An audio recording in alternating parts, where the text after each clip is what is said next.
Novel Perintah Kaisar Naga. Subscribe channel Novel Askadina. Bab 5976 memasuki gerbang reinkarnasi. Begitu David selesai berbicara, udara di lembah itu seolah membeku sesaat. Tidak. Sama sekali tidak. Jin Buhuan, Li Baichuan, Du Guao, dan yang lainnya hampir secara bulat menentangnya. Dan bahkan Raja Iblis Awan Merah pun mengerutkan kening. David, apakah kau sudah gila? Jin Buhuan berkata dengan tergesa-gesa, gerbang reinkarnasi tidak dapat diprediksi, dan penguasa reinkarnasi bahkan lebih sulit dipahami. Shan E dan Sui Youming hanyalah pionnya. Meskipun kekuatanmu telah meningkat pesat, terlalu berbahaya untuk memasuki wilayahnya secara gegabah. Li Baichuan juga memberi nasihat, anak muda, jiwa klan Hu itu penting, tetapi tidak perlu terburu-buru. Kita bisa merencanakan terlebih dahulu dan mencari tahu detail gerbang reinkarnasi.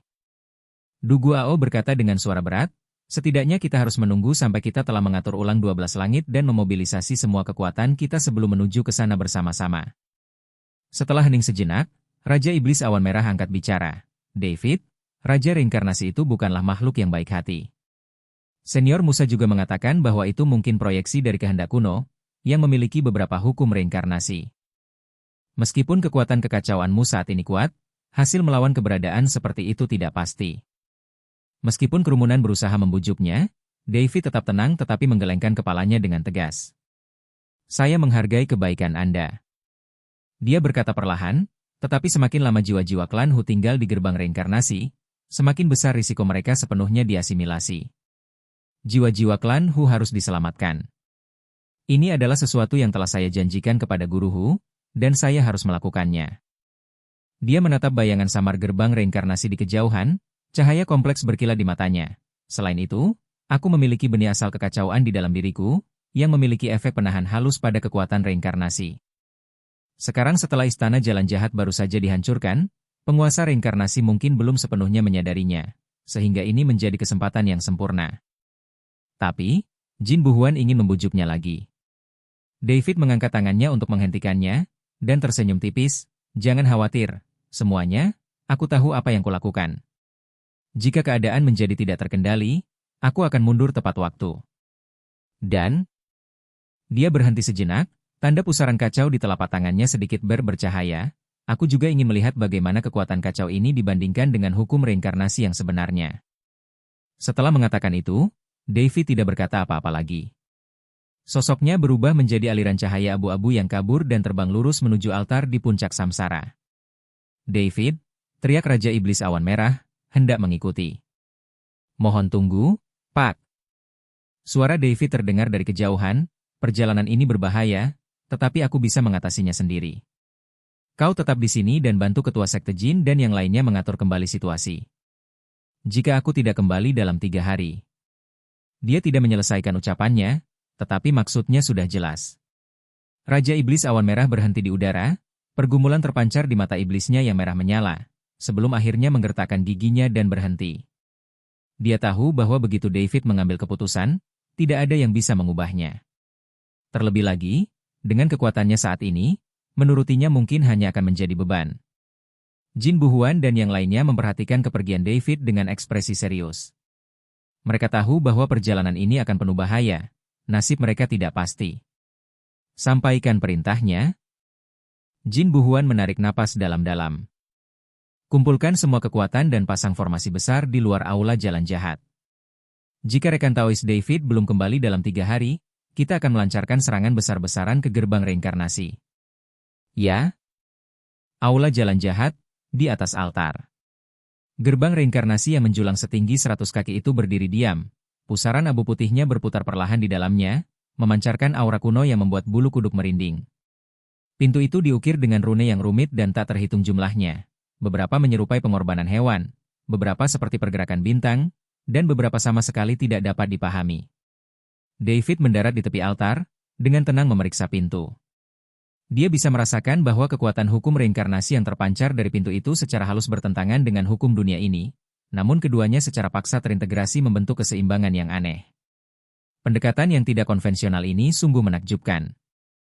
Jiwa klan Hu, gumam David pada dirinya sendiri, dengan kilatan tekad di matanya. Tanpa ragu-ragu lagi, Dia melangkah maju dan berjalan lurus menuju gerbang reinkarnasi. Begitu dia melangkah ke area dalam radius 10 zang dari gerbang, perubahan aneh terjadi. Berdengung, rune-rune di gerbang reinkarnasi menyala serentak, cahaya putih keabu-abuannya bersinar terang. Pusaran di dalam pintu tiba-tiba mempercepat kecepatan putarannya, dan gaya hisap yang mengerikan muncul darinya. Pada saat yang sama, raungan, ratapan, dan permohonan yang tak terhitung jumlahnya bercampur aduk terdengar dari dalam pintu, seolah-olah miliaran makhluk hidup sedang berjuang di dalamnya. Itu adalah fragmen kesadaran yang tertinggal dari makhluk-makhluk yang dilahap dan diasimilasi oleh gerbang reinkarnasi. David mendengus dingin, dan bintang-bintang kacau di dalam tubuhnya perlahan berputar, secara alami membuka lapisan domain kacau yang kabur yang sepenuhnya mengisolasi suara dan gaya hisap tersebut dari luar.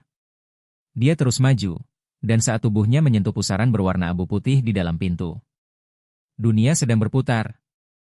Distorsi ruang waktu. David merasa seolah-olah dia telah dilemparkan ke dalam pusaran tanpa akhir, dengan cahaya, suara, dan potongan-potongan kenangan yang tak terhitung jumlahnya melintas di hadapannya. Di sana terdapat ekstasi para kultivator yang mencapai terobosan, keputusasaan makhluk hidup yang sekarat, naik turunnya dinasti, dan keagungan kelahiran dan kematian bintang-bintang. Inilah derasnya ingatan semua makhluk hidup yang ditelan dan direkam selama bertahun-tahun yang tak terhitung jumlahnya sebelum gerbang reinkarnasi. Jika seorang kultivator biasa memasuki tempat ini, kekuatan dahsyat dari gelombang ingatan ini akan cukup untuk menghancurkan jiwa mereka dan mengasimilasi mereka ke dalam gerbang reinkarnasi.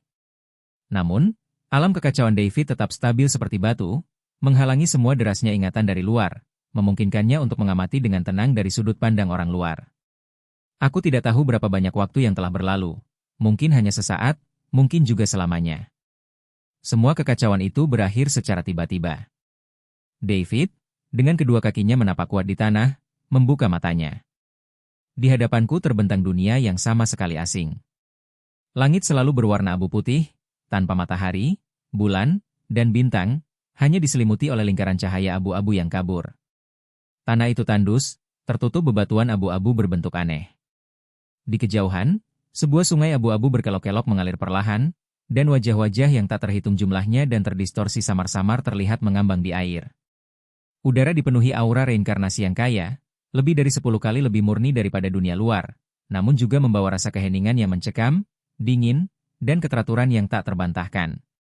Segala sesuatu di sini, batu, sungai, udara, cahaya, tampaknya diatur oleh hukum yang sama, reinkarnasi.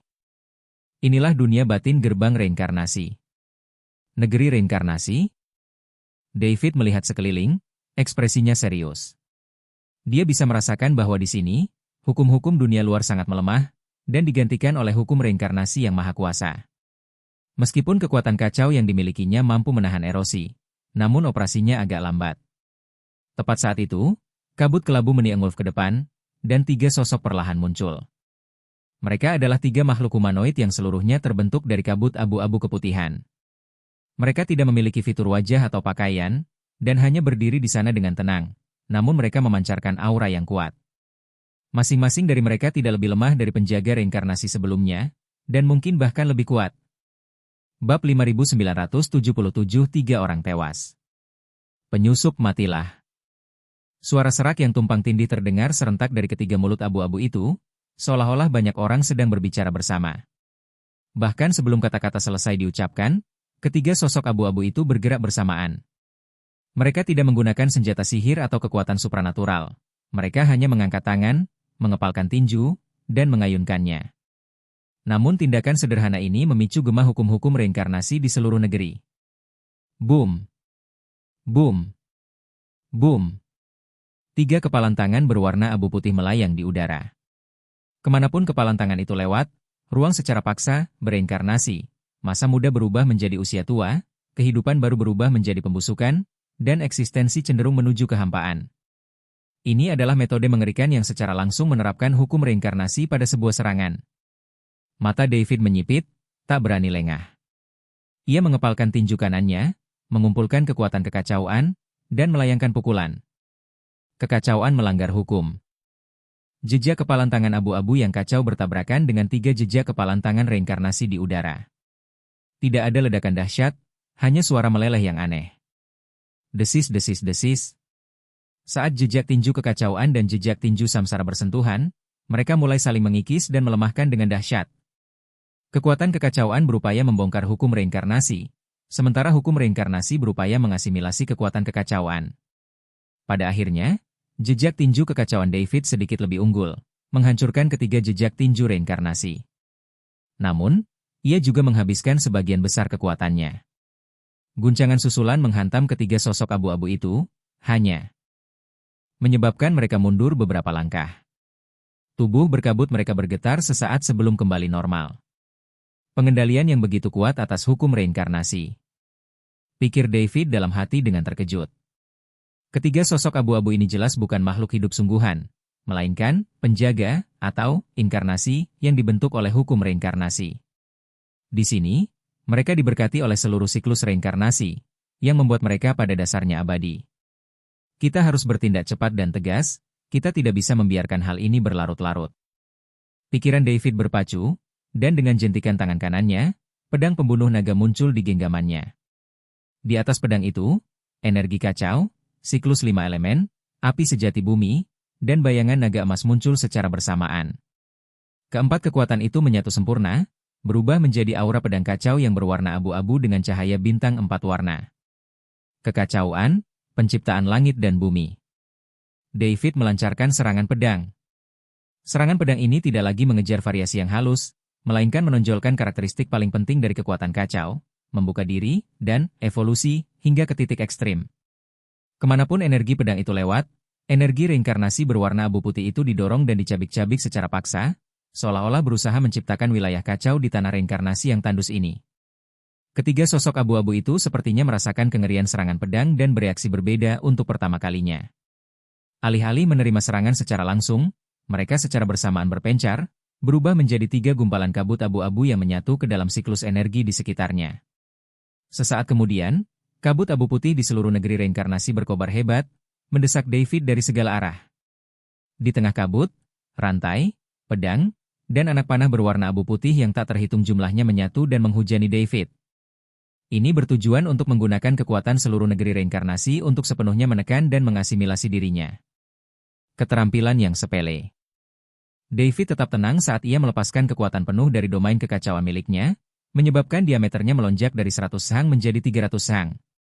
Di dalam alam tersebut, energi kacau bergejolak seperti arus deras yang mengamuk, kelima elemen berputar dan berevolusi menjadi bumi, api, air, dan angin. Api sejati dari elemen bumi berkobar hebat untuk memurnikan semua kekuatan asing, dan bayangan naga emas berputar-putar dan meraung untuk menekan semua kejahatan. Semua serangan abu putih yang datang dengan cepat terurai dan diasimilasi setelah memasuki alam kekacauan. Ketiga sosok abu-abu itu terbentuk kembali dan berdiri di luar batas. Tubuh berkabut itu berfluktuasi dengan hebat, jelas menunjukkan ketakutan ekstremnya terhadap alam kekacauan. Karena kau tak mau keluar, maka aku akan memaksamu. David mencibir, menggenggam pedang pembunuh naga dengan kedua tangan, mengarahkan ujungnya ke bawah, dan menancapkannya ke tanah. Kekacauan, penindasan bumi. Gemuruh. Berpusat pada pedang pembunuh naga, cincin ria abu-abu yang kacau menyebar ke segala arah dengan kecepatan yang mencengangkan. Kemanapun ria itu lewat, tanah padat di negeri reinkarnasi retak sedikit demi sedikit, dan bebatuan abu putih terkikis dan berubah bentuk oleh kekuatan kekacauan. Tanah di bawah ketiga sosok abu-abu itu bergetar hebat, memaksa mereka untuk melarikan diri. Sekarang, kilatan cahaya muncul di mata David.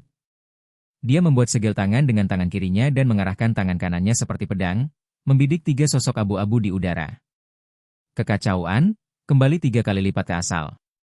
3 sinar abu-abu melesat serentak dari ujung jarinya, kecepatannya melampaui pikiran, dan langsung mengenai ketiga sosok abu-abu itu.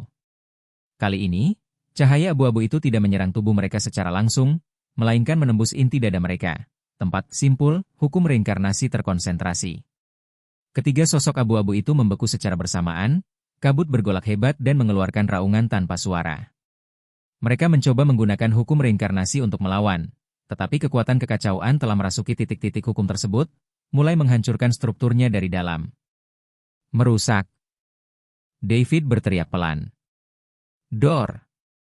Dor! Dor! Ketiga sosok abu-abu itu meledak secara bersamaan, berubah menjadi 3 gumpalan energi reinkarnasi murni.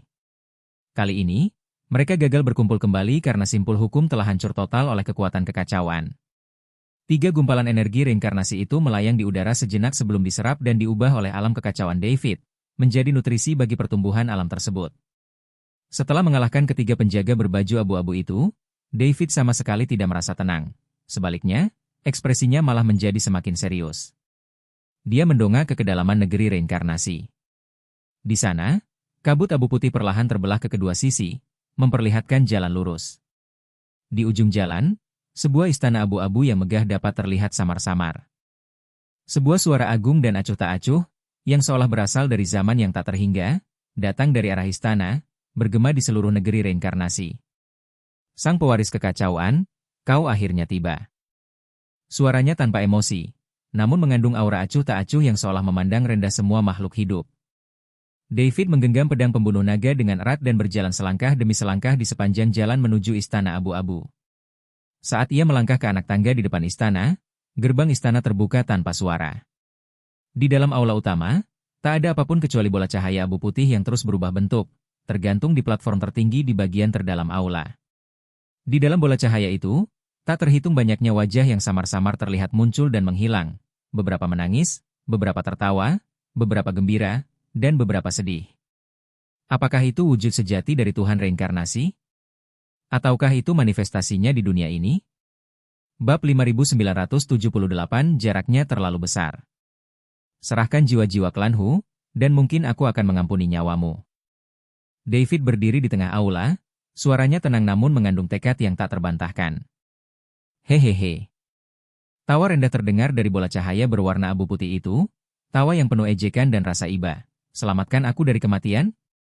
Pewaris kekacauan, tahukah kau bahwa nasibmu telah ditentukan sejak kau melangkah ke negeri reinkarnasi? Oh. David mengangkat alisnya. Ditakdirkan untuk apa? Ia ditakdirkan untuk menjadi bagian dari diriku, untuk menjadi nutrisi bagi pertumbuhan siklus reinkarnasi. Suara penguasa reinkarnasi berubah dingin. Kekuatan kekacauanmu memang istimewa, dan itu memiliki efek menahan hukum reinkarnasiku. Tetapi ini adalah wilayah kekuasaanku, dan aku mengendalikan sebagian dari hukum reinkarnasi di alam ini. Kau tidak punya peluang untuk menang. Begitu dia selesai berbicara, energi reinkarnasi di aula utama tiba-tiba melonjak. Rantai hukum berwarna abu putih yang tak terhitung jumlahnya terbentang dari kehampaan, melilit David seperti makhluk hidup. Rantai-rantai ini berbeda dari yang digunakan dalam serangan sebelumnya. Rantai-rantai ini dipenuhi dengan rune lengkap hukum reinkarnasi, yang memuat makna sejati dari hukum-hukum tertinggi seperti kelahiran, penuaan, penyakit, dan kematian, sebab dan akibat, dan reinkarnasi roh sejati. Ini adalah serangan sejati yang didasarkan pada hukum alam, menyentuh asal mula Dao Agung itu sendiri. Ekspresi David sedikit berubah. Dia melepaskan kekuatan penuh dari domain kekacauan miliknya, dan pada saat yang sama, pedang pembunuh naga melepaskan energi pedang kacau yang tak terhitung jumlahnya, menebas ke arah rantai hukum tersebut. Lonceng Natal. Energi pedang yang kacau itu menghantam rantai hukum, dan yang mengejutkan, menghasilkan bunyi dentingan logam. Rantai-rantai itu bergetar hebat, dan rune di permukaannya berkedip-kedip, tetapi rantai-rantai itu tidak putus. Sebaliknya, lebih banyak lagi rangkaian hukum yang muncul dari segala arah, menyelimuti dan menekan wilayah kacau David lapis demi lapis. Batas wilayahnya dipersempit dari 300 sang menjadi 200 sang, 100 sang, dan 50 sang. David merasakan peningkatan tekanan yang tiba-tiba. Bintang-bintang kacau di dalam tubuhnya berputar liar, terus-menerus mengeluarkan energi kacau untuk mempertahankan alamnya, tetapi tingkat konsumsinya jauh melebihi tingkat pemulihannya. Percuma saja. Suara penguasa reinkarnasi terdengar tanpa emosi. Di sini, akulah hukum, akulah ketertiban. Meskipun kekuatan kekacauanmu dapat menahan reinkarnasi, perbedaan magnitudonya terlalu besar. Ini seperti secangkir air dapat memadamkan lilin, tetapi tidak dapat memadamkan lautan api. Ya?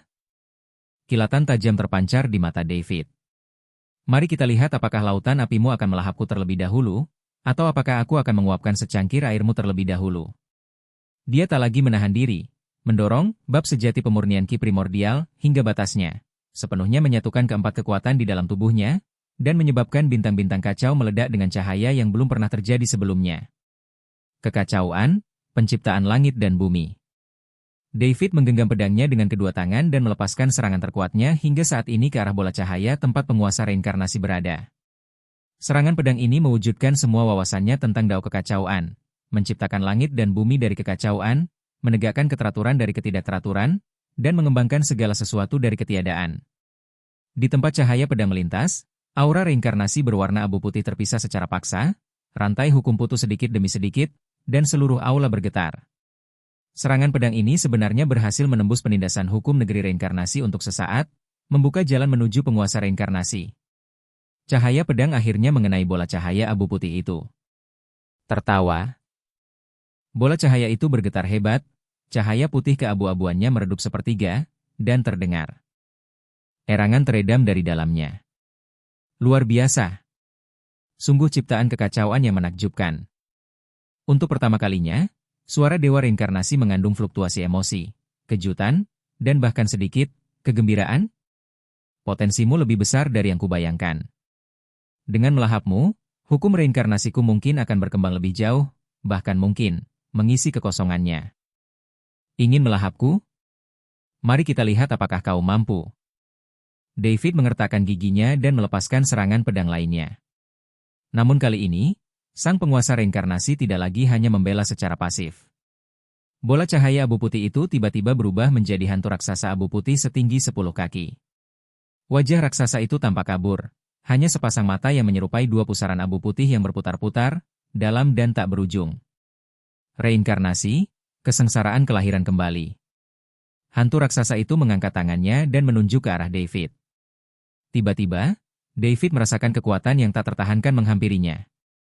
Kekuatan itu bukanlah serangan terhadap tubuh fisik maupun serangan terhadap jiwa, melainkan bertindak langsung pada eksistensi dirinya sendiri, pada sebab dan akibat, takdir, dan reinkarnasinya.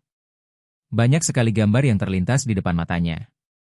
Dia melihat tangisannya sendiri saat lahir, kesulitan kultivasi masa kecilnya, gemetaran saat membunuh untuk pertama kalinya, kesedihan kehilangan orang yang dicintai, dan keputusasaan atas kematian leluhur api bumi.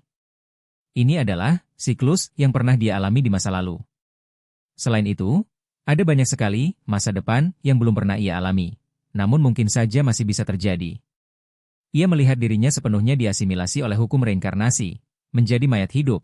Ia melihat dirinya binasa dalam pertempuran, jiwanya tersedot ke gerbang reinkarnasi. Ia melihat dirinya mengalahkan penguasa reinkarnasi, hanya untuk kemudian fondasi daonya runtuh karena konsumsi yang berlebihan. Ini adalah kemungkinan siklus di masa depan. Fragmen-fragmen reinkarnasi masa lalu, sekarang, dan masa depan secara bersamaan menyerang jiwa David, bertujuan untuk menjerumuskannya ke dalam ilusi reinkarnasi yang tak berujung, menyebabkannya kehilangan jati diri, dan akhirnya diasimilasi oleh hukum reinkarnasi. Betapa mengerikan kekuatan ilahi reinkarnasi. David menggertakkan giginya dan berpegang teguh pada pikirannya, mengecilkan wilayah kekacauannya hingga 3 kaki di sekitar tubuhnya, melakukan yang terbaik untuk melawan serangan yang secara langsung menargetkan asal-usulnya. Namun serangan dari dewa reinkarnasi datang bergelombang demi bergelombang. Reinkarnasi, tebasan karma. Hantu raksasa itu mengangkat tangannya lagi, dan garis-garis sebab akibat berwarna abu putih yang tak terhitung jumlahnya muncul di kehampaan. Garis tertebal di antara garis-garis ini menghubungkan David dengan dewa reinkarnasi. Hantu raksasa itu menggenggam benang sebab dan akibat lalu menariknya dengan tajam. Engah.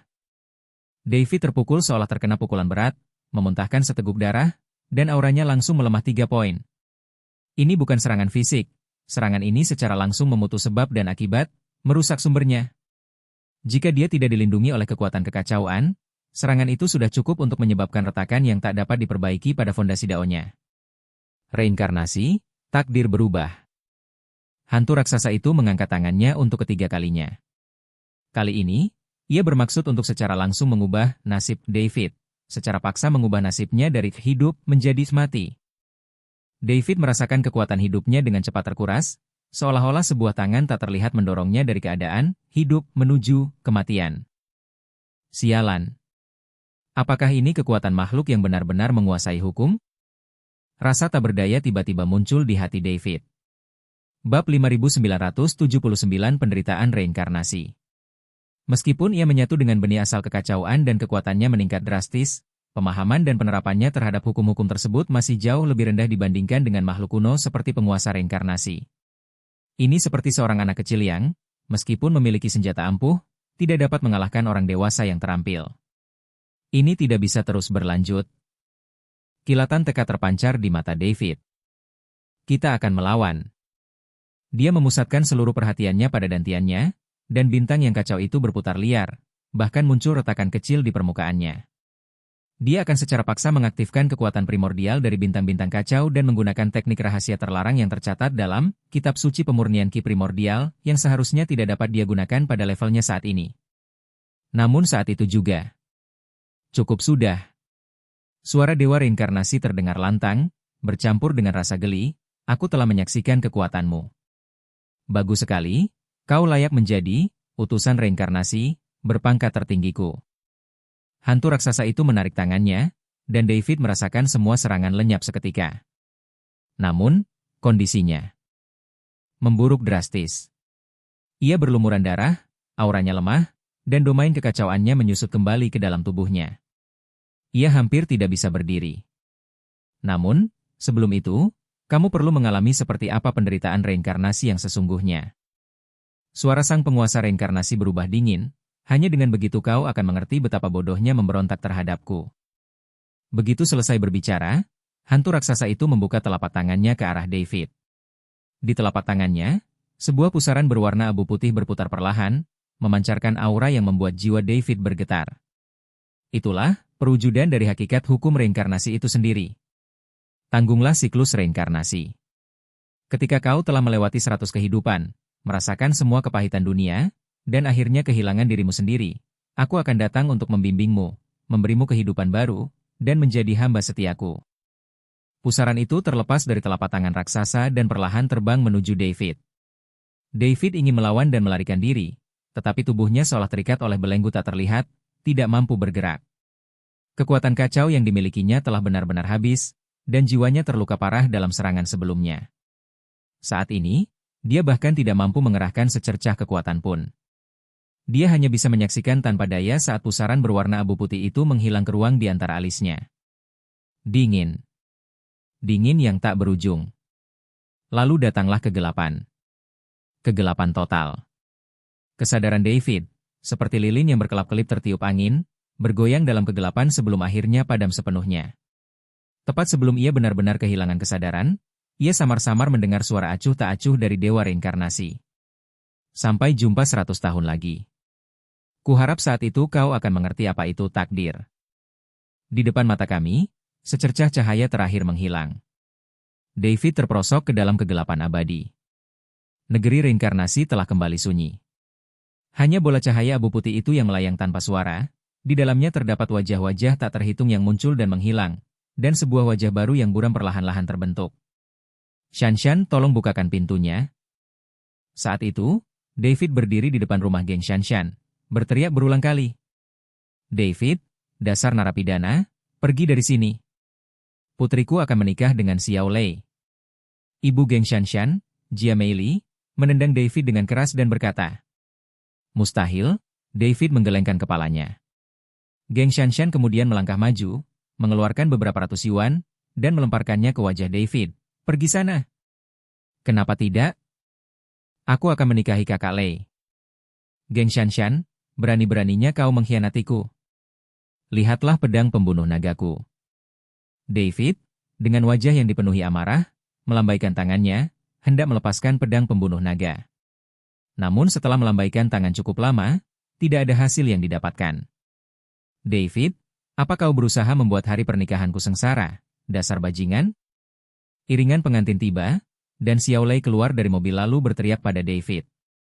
Tatapan mata David berkilat penuh niat membunuh saat ia menatap Xiao Lei. "Xiao Lei, apakah kau percaya padaku?" "Aku tidak percaya, pukul dia." Xiao Lei melambaikan tangannya, dan beberapa pengawal maju dan mulai memukul serta menendang David. Tinju cahaya suci. David melayangkan pukulan, mengenai perut seorang pengawal. "Kau berani melawan, dasar bajingan?" Pengawal itu marah dan memukulnya lebih keras lagi. Tak lama kemudian, David tergeletak di tanah dengan wajah memar dan bengkak. Jia Meili hanya bisa menyaksikan tanpa daya saat Jiang Shanshan masuk ke mobil pengantin dan pergi, lalu meludahi David. David menahan rasa sakit yang luar biasa saat ia bangkit, memperhatikan iring-iringan kendaraan yang pergi dengan ekspresi bingung. Di mana kemampuanku? Di mana energi kekacauanku? Mencicit. Menabrak. David baru saja berdiri ketika ia ditabrak mobil. Suyuki keluar dari mobil. David sangat gembira melihat Suyuki. Dia segera bangkit, melangkah maju, dan meraih Suyuki, sambil berkata, "Yuki, aku tidak menyangka akan bertemu denganmu di sini. Apa kau baik-baik saja? Siapakah kamu? Kamu menghalangi jalan, minggir." Suyuki mendorong David menjauh dan pergi. "Yuki, Yuki." David meraung sambil mengejar mobil itu. "Kakek, lihat pria itu yang berlumuran darah. Dia mencoba menipu seseorang, tapi gagal. Sepertinya dia dipukuli." Guling Er sedang berjalan-jalan dengan Guentian ketika dia melihat David berlumuran darah dan berkata, "Ling Er, ambilkan dia 100 yuan. Dia masih sangat muda, mengapa dia tidak belajar menjadi orang baik?" Guentian menggelengkan kepalanya dan menghela napas. Guling Er mengangguk, mengeluarkan 100 yuan dan melemparkannya ke David.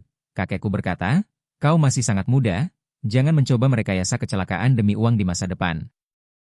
"Ling Er, senang sekali bertemu denganmu." David sangat gembira melihat Guling Er. Guling Er ketakutan, "Bajingan, aku tidak mengenalmu. Pergi sana. Aku dari paviliun penjaga. Hati-hati atau aku akan menangkapmu." Setelah mengatakan itu, Guling Er segera menarik Guentian pergi. David menatap kosong ke segala arah. Dia tidak mengerti apa yang sedang terjadi. Mengapa mereka tidak lagi mengenalinya? Tak berdaya, David pulang ke rumah dan mendapati beberapa preman menuntut uang dari ibunya, Tang Honging. Ibunya sendiri buta dan gemetar saat menerima uang itu. "Hentikan. Kalian bajingan, minta maaf pada ibuku sekarang juga." Melihat itu, David berteriak kepada sekelompok preman. "David, kau baru saja dibebaskan, dan kau malah semakin berani. Berani berbicara kepada kami seperti itu?"